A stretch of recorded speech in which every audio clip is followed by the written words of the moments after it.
Student, I Jasmine Faraz welcome you on my channel. जैसे कि हम लोग बहुत दिनों से इंतज़ार कर रहे थे कि क्वेश्चन पेपर पैटर्न हमारा कैसे होगा 2021, तो ये डिक्लेयर हो चुका है, तो मैं अभी को इन्फॉर्मेशन दे रही हूँ। So let's start. See, this is Maharashtra state board of secondary and higher education, book keeping and accountancy standard 12। Now evaluation scheme कैसी होगी ये यहाँ पे दिया है उन्होंने। टर्मिनल एग्जामिनेशन आपकी होगी 50 मार्क्स की, जो कॉलेज कंडक्ट करता है, और प्रिलिमिनरी भी होती है जो कॉलेज कंडक्ट करता है, प्लस आपको 20 मार्क्स इंटरनल दिए जाते हैं। ये सब कुछ कॉलेज के लेवल पे होता है, ठीक है। तो हर कॉलेज अपने अपने हिसाब से टर्म एग्जाम एंड प्रीलिम्स ले लेगा। नाउ अगर हम बोर्ड की बात करते हैं तो बोर्ड में भी पैटर्न होता है।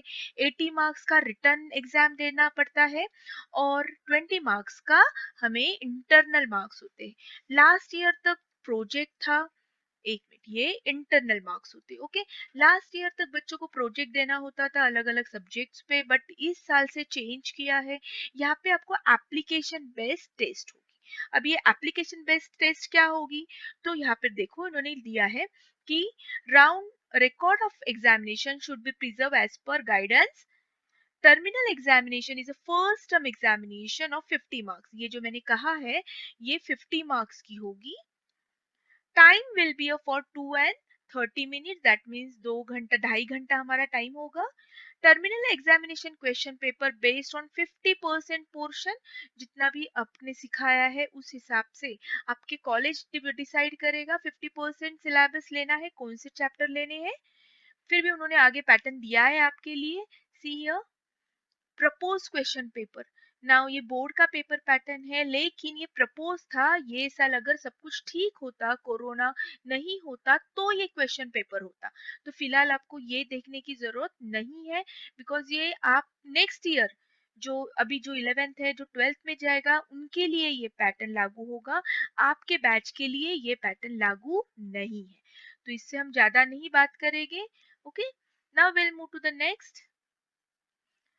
सेम ये क्वेश्चन नंबर 5, 6, 7 दिया है। Now propose question paper, terminal paper कैसे होगा अगर कॉलेज कंडक्ट कर रहा है आपका ऑनलाइन, तो उसका पेपर पैटर्न कैसे होगा। So answer the following. Question number 1 दिया है, do you agree with the following statement. यहाँ पे सिर्फ आपको लिखना है yes I agree with this statement या I don't agree with this statements. Then answer in one sentence. यहाँ पे भी 4 दिए हैं, और here they have given marks for, that means each question has a 1 mark. So same here also 1 mark. Then select the appropriate answer. They will give the options and we have to select the option and rewrite the sentence. अगर आपने मेरे objectives के video देखे होंगे, मैंने admission के, retirement के, bill of action के, डिसोल्यूशन के, सबके ऑब्जेक्टिव भी क्वेश्चंस बनाए हैं, वीडियो अपलोड किए हैं। तो अगर वहां पे देखोगे तो रीराइट, मैंने वहां पे भी कहा है कि you have to rewrite the sentence, not only you have to select this. ऐसे नहीं करना है, तो हमको पूरा करेक्ट आंसर से रीराइट सेंटेंस करना है। The next will be question number 2, give the accounting equation for the following transaction. कोई तो इक्वेशन होगी और वो हिसाब से आपको करना है। अगर आपने चैप्टर नंबर 5 डिसोल्यूशन देखा होगा तो उसमें ये क्वेश्चंस है कैसे करने हैं। तो डोंट वरी, टेक्स्ट बुक का हर fill in the blanks, match the pair, true and false, give one word, जितने भी ऑब्जेक्टिव दिए हैं चैप्टर के पीछे, वो सब आप करना है, तो ये सब कवर हो जाएगा।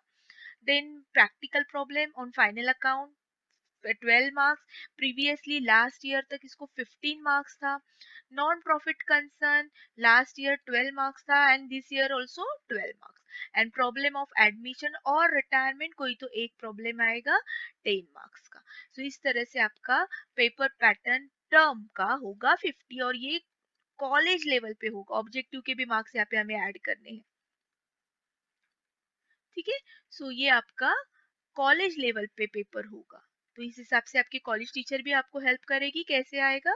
Now application based test paper मैंने कहा था, दैट मींस इंटरनल मार्क्स के लिए पहले प्रोजेक्ट होता था जो बच्चों को देना होता था, बट अब ये प्रोजेक्ट जो है वो उन्होंने एलिमिनेट किया है। इंस्टेड ऑफ दैट नाउ आपको एक छोटा सा पेपर होगा 20 मार्क्स के लिए। अब उसमें क्या होगा 20 मार्क्स के लिए, true and false with reason, two statement देने हैं, हमें एंड 2.5 ईच मार्क, तो दो ही हमें यहाँ पे लिखने हैं और एक को मार्क्स है 2.5, तो इस तरह से दो क्वेश्चन को 2.5, it's become 5 marks. Next, select the correct option and rewrite the sentence. Again, you have to select the correct option and again you have to write the sentence. इसको हो गए 5 marks. Okay. Then calculate the following, ये भी दिया है. हो सकता है गेन रेशियो कैलकुलेट करो या benefit ratio, sacrifice ratio calculate करो. ये कुछ कैलकुलेशन देंगे जो आपको करनी है. And secondly question number second, prepare specimen of bill of exchange. तो ये लास्ट ईयर तक भी ऑब्जेक्टिव में, बोर्ड के ऑब्जेक्टिव में था 5 मार्क्स के लिए. इन्होंने ये इंटरनल मार्क्स के लिए दिया है, इंटरनल टेस्ट के लिए दिया है 5 मार्क्स. तो अगर आपने ये पूरे टेक्स्ट बुक के पीछे के ऑप्शनल एक्सरसाइज किए ऑब्जेक्टिव्स, तो आपको ये पूरे 20 मार्क्स मिल सकते हैं. ओके, और ये भी कॉलेज के लेवल पे होगा as a internal marks. So I hope आपको समझ में आया है क्या करना है. तो आप अब शुरुआत कर दीजिए, क्योंकि उन्होंने कहा है, देखो अगर लास्ट लाइन आप पढ़ोगे तो दिसंबर जनवरी में क्या होता है, इसका टेस्ट होगा. कॉलेज लेवल पे ही आपको 20 मार्क्स का पेपर दिया जाएगा और उसमें ही आपको लिखना है. Because here they have given question paper should be frame in a such a way that students will be able to write the answer on a same sheet. ठीक है. सो लेट्स सी अब कितने दिन online हमारा या teaching है पता नहीं. तो जैसे ये डिक्लेयर होगा, ये भी आपको कॉलेज डिक्लेयर कर देगा कि वो कैसे आपकी ये इंटरनल मार्क्स की टेस्ट लेंगे, ऑनलाइन या ऑफलाइन कैसे लेंगे, ये कॉलेज लेवल पे डिसाइड होगा. ओके. टाइम होगा 1 आवर, 1 घंटे का होगा और एंटायर सिलेबस पे होगा. This is a must. ये पूरा भी जो ऑब्जेक्टिव्स है ये पूरा एंटायर सिलेबस पे होगा. दैट मीन्स वही मैंने आपको कहा है कि text book problem we have to solve. Text book का एक्सरसाइज सब कुछ आपको करना है ऑब्जेक्टिव बेस्ड वाला. Okay. So this is internal mark for 20 marks. और ये मैंने एक्सप्लेन किया है टर्म एग्जाम का. ये आपके कॉलेज की टीचर भी आपको बेशक आपको एक्सप्लेन करेगी. Now will see the next. Okay, this is the main for us part. Proposed question paper pattern for 2021. देखो ध्यान से देखो, ये सिर्फ और सिर्फ आपके लिए ड्रॉ किया गया है 20 एंड 21 ओनली. ओके, तो बस अभी जो 12th कर रहे हैं उनके लिए ये पेपर पैटर्न होगा. अदरवाइज आपने अगर मेरे पहले स्लाइड में देखा होगा, सी, तो ये एक्चुअल हमारा पेपर पैटर्न है. अगर कोरोना नहीं होता तो हमने यही फॉलो किया होता, जहाँ पे हमको यहाँ पे 20 मार्क्स के ऑब्जेक्टिव दिए हैं. फिर ये 2 प्रॉब्लम्स, ये 4 में से कोई भी 2 प्रॉब्लम वो देने वाले हैं, उसमें से हमें एक सॉल्व करना है, एनी वन. तो दैट मीन्स इनडायरेक्टली हमको सब सॉल्व करना होता था.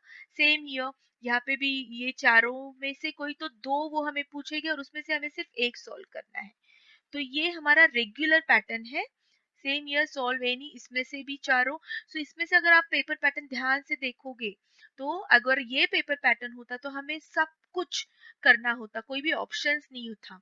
लास्ट ईयर तक ऑप्शंस था, रिटायरमेंट, एडमिशन, डेथ, इसमें से कोई दो आता था तो हम कोई भी दो अच्छे से करते थे तो मार्क्स मिल जाते थे.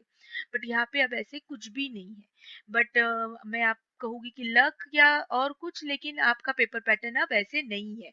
आपका पेपर पैटर्न बहुत इजी कर चुका है ऑलरेडी. 20 मार्क्स ऑब्जेक्टिव दिए थे जो लास्ट ईयर सिर्फ 15 मार्क्स थे. लास्ट ईयर 15 मार्क्स का ऑब्जेक्टिव था, लेकिन now you will get 20 marks for objective. तो बस आपको सिर्फ टेक्स्ट बुक के जो पीछे के ऑब्जेक्टिव्स दिए एक्सरसाइज वही आपको सॉल्व करने हैं. This all is given. See a correct option, give one word, true and false with reason, find odd man, then all these everything is given. तो आप सिर्फ टेक्स्ट बुक करो तो आपको समझ में आ जाएगा. After that question number 2, admission और रिटायरमेंट. मैंने रिडक्शन सिलेबस का एक वीडियो बनाया है, उसमें आपको ये पेपर पैटर्न मैंने एक्सप्लेन किया है. तभी भी वो दोनों आपको देंगे, आपको इसमें से आपकी मर्जी आपको क्या सॉल्व करना है. और जो रिटायरमेंट दिया है, मैंने तभी भी कहा था कि retirement is for a self study. मतलब कॉलेज लेवल पे एडमिशन सिखाया जाएगा, रिटायरमेंट आपको खुद को करना है. ठीक है, ये सब कुछ कॉलेज लेवल पे होगा. Then solve any one from the following. Again dissolution को ऑप्शन ये दोनों वो देगी, आपकी मर्जी आप क्या करो. बट मैंने वीडियो में कहा है पहले भी कि आप दोनों प्रैक्टिस करो. अगर ये हमें डिफिकल्ट होगा तो एटलीस्ट हम ये सॉल्व कर सकते। सेम ईयर अगर डिसोल्यूशन का क्वेश्चन डिफिकल्ट होगा तो एटलीस्ट हमारे पास बिल ऑफ एक्सचेंज होगा। तो plan A and plan B हम रेडी रखेंगे। ठीक है, here also given issue of share आप कर सकते हो एक क्वेश्चन, या कंप्यूटर अकाउंटिंग जिस जो आपको इजी होगा वो आप सॉल्व कर सकते हो। Then here death of partner and analyst, तो आप डेथ ऑफ पार्टनर कर सकते हो, और अगर आपको ये डिफिकल्ट जा रहा है तो आप ये कर सकते हो। This is for self study. Problem of non profit ये कंपलसरी ही करना है, यहाँ पे कोई भी ऑप्शंस नहीं दिया है, so you have to do this. Again same problem on partnership form, this is also compulsory, यहाँ पे भी कोई ऑप्शन नहीं दिया है, तो ये तो आपको कंपलसरी करना ही है, ये आपको स्किप नहीं करना है, बिकॉज 12 मार्क्स है, so don't skip this chapter. Okay, अब मार्किंग सिस्टम के पास अगर हम देखोगे तो एडमिशन ऑफ पार्टनर 10 मार्क्स था, जो लास्ट ईयर भी 10 मार्क्स के लिए ही था। डिसोल्यूशन 10 मार्क्स के लिए था, जो लास्ट ईयर भी 10 मार्क्स के लिए था। इशू ऑफ शेयर ये चेंज हो चुका है, ये 8 मार्क्स का हो चुका है अब। देन डेथ ऑफ पार्टनर भी 10 मार्क्स का था, ऑप्शंस आते थे एडमिशन रिटायरमेंट को, but now it's also become 8 marks, तो यहाँ पे 2 मार्क्स कम हो चुके हैं। Then non profit concern 12 marks का ही था और अभी भी 12 मार्क्स का है। फाइनल अकाउंट जो है ये 15 मार्क्स के लिए पहले आता था, लेकिन यहाँ पे उन्होंने अब 12 मार्क्स कर दिया है, तो इनडायरेक्टली यहाँ पे उन्होंने 3 मार्क कम कर चुके हैं, यहाँ पे इन्होंने 2 मार्क्स कम कर चुके हैं।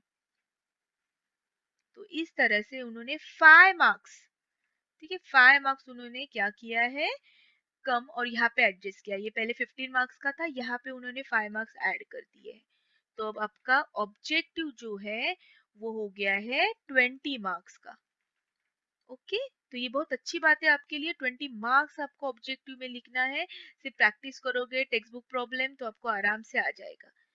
सो आई होप आपको समझ में आया है, ये आपका न्यू मार्किंग सिस्टम है। पेपर पैटर्न तो ऑलरेडी उन्होंने दिया था, अगर आप देखोगे मेरे एंड स्क्रीन में मेरा रिडक्शन जो मैंने अपलोड किया था, रिडक्शन सिलेबस अगर आप मेरे प्ले लिस्ट में जाओगे तो आपको ये मिलेगा, रिडक्शन सिलेबस। तो अगर आप वो देखोगे तो आपको ये पेपर पैटर्न समझ में आएगा, उसमें मैंने पेपर पैटर्न ऑलरेडी एक्सप्लेन किया है। सिर्फ हमें इंतजार था ये मार्किंग सिस्टम का, क्योंकि मार्किंग सिस्टम क्या होगी तो वो भी मिला है, उस हिसाब से आप चैप्टर पे फोकस कीजिए। सो आई होप आपको समझ में आया है।